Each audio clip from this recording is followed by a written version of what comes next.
Japanese Coast Guard officers say 8 Chinese surveillance ships have entered Japanese waters. The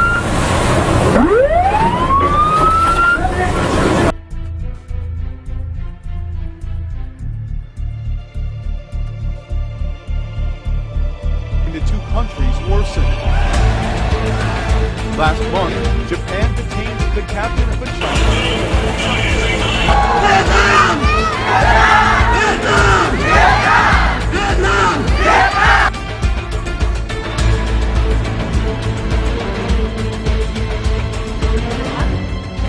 Given the recent history of tensions in the South China Sea, China's unilateral decision to introduce its oil rig into these disputed waters is provocative and unhelpful to the maintenance of peace and stability in the region.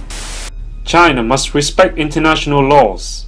On May 4, 2014, the representative of Vietnam Ministry of Foreign Affairs protested China's decision to move the Haiyang 981 oil rig well inside Vietnam's waters in the South China Sea. In particular, China plans to deploy the oil rig just 190 miles off Vietnam's Luzon Island and 17 miles off the Paracel Islands, which belong to Vietnam. The position is completely within Vietnam's 200-mile exclusive economic zone.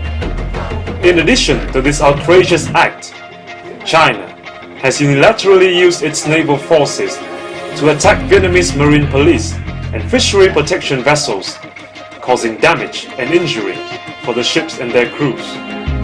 However, China dishonestly denied any provocative actions on their part and shifted the blame on Vietnam for the tensions.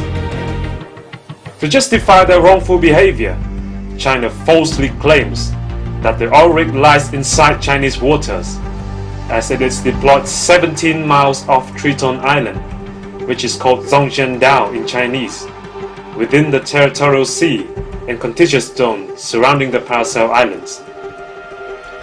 The truth, however, is that in 1974, China seized the Paracels by force and therefore violated the principle of peaceful occupation in international law.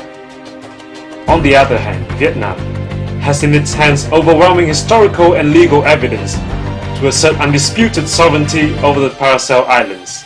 Disregarding international concerns, China considers itself above international law and tramples on all civilized principles of conduct. Although being a signatory to both the 1982 UN Convention on the Law of the Sea and the 2002 Declaration on the Conduct of Parties in the South China Sea, China respects these documents only in words, not deeds. China has demonstrated this kind of behavior before, not only to Vietnam, but also to many other countries in the region. In itself, this infringement of Vietnamese sovereignty is a serious provocation that ignites tension in the South China Sea. Besides, the banning of foreign ships within a 3-mile radius of the rig and the presence of 80 escorting vessels, which include naval ships and aircraft, greatly disturb international maritime security. Vietnam does not consider the area a disputed one and will not concede to any illegal action from China. The ceaseless escalation of China's expansionist ambitions in the South China Sea is causing great turbulence and instability. This resembles nothing like the peaceful rise that Beijing often preaches to the world. China is not living up to its stature as a responsible world power. Mọi sự chịu đựng đều có giới hạn. Nếu tiếp tục đâm vào chúng tôi thì chúng tôi cũng có những cái tự vệ tương tự để đáp lại.